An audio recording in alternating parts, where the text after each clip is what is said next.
अस्सलाम वालेकुम प्यारे बच्चों। जब हम बाज़ार जाते हैं तो हम बहुत सारी चीज़ें ख़रीदते हैं। इन बहुत सारी चीज़ों में हम खाना पकाने के लिए कुछ चीज़ें ख़रीदते हैं जिनको हम सब्ज़ियां कहते हैं। आज मैं आपको कुछ सब्ज़ियों के नाम बताऊंगी, तो चलें शुरू करते हैं। नंबर 1 शिमला मिर्च।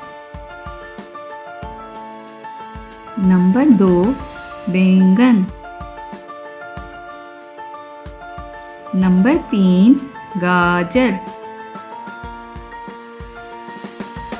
नंबर 4 प्याज। नंबर 5 लहसुन।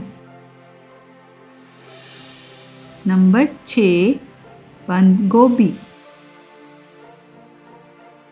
नंबर 7 गोभी। नंबर 8 भिंडी। नंबर 9 मटर। नंबर 10 आलू।